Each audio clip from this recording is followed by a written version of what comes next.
Sa kanilang ika-22 anibersaryo, ibinida ng 80th Infantry Battalion ng Philippine Army ang isang makasaysayang tagumpay, ang pagkakabuwag ng huling guerrilla front sa Calabarzon.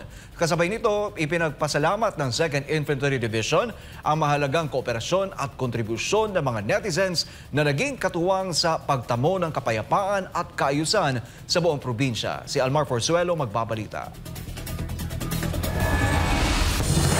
Thank you for your unwavering support and dedication, especially sa aming mga stakeholders.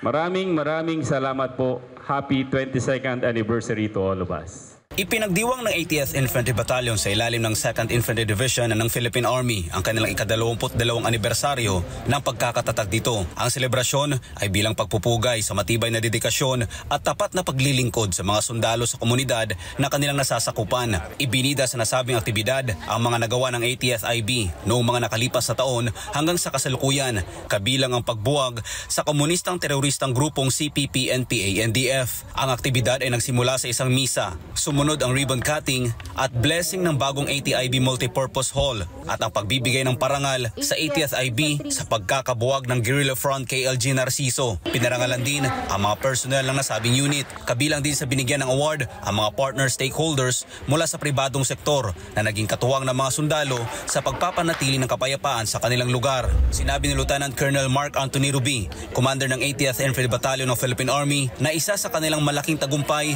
ay ang pagkakabuwag ng huling guerrilla front sa buong Calabarzon. Before I assumed the command of the 80th Infantry Battalion, sa entire Calabarzon, ito na lang yung may guerrilla front na kino-confront. Almost all ng guerrilla front sa buong Pilipinas na neutralize na, di ba? Isa ito sa mga remaining nung nag-assume ako. So, ang very significant for this year, sa sineselebrate namin, ay yung pagtalo namin sa last remaining guerrilla front na kino-confront ng 2nd Infantry Division. Dahil anya sa nasabing accomplishment ng 80 IB, magiging panatag na ang mga investor na maglagak ng puhunan dahil payapa at ligtas na mula sa karahasan ng mga rebelde ang nasabing probinsya. With that, it follows na na-declare ng entire province na stable na yung internal peace and security.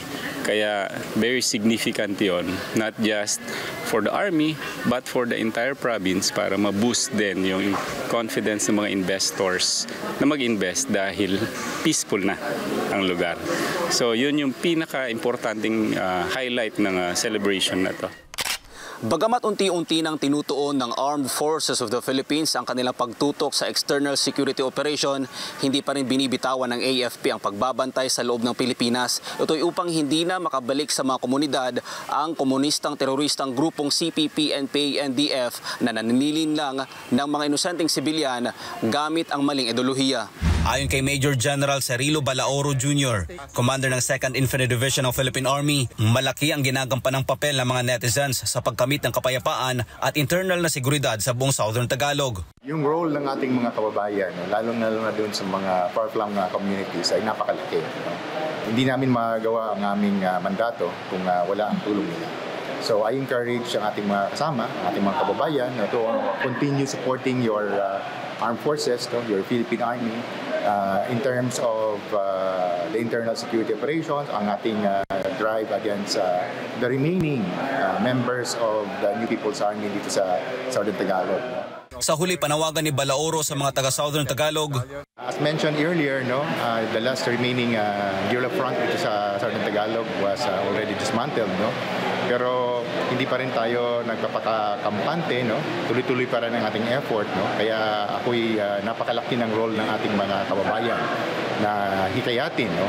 Nanawagan ako sa ating mga kababayan, lalong-lalo na yung may mga kamag-anak pa, may mga kapamilya, mga kakilala, kaibigan, na miyembro pa ng New People's Army, na tulungan sila at paintindihin sa kanila na wala na pong saysay, na tayo maglaban-laban, tayo po'y magkaisa. Para sa Diyos sa Pilipinas kung mahal, Almar Forzuelo, SMNI News.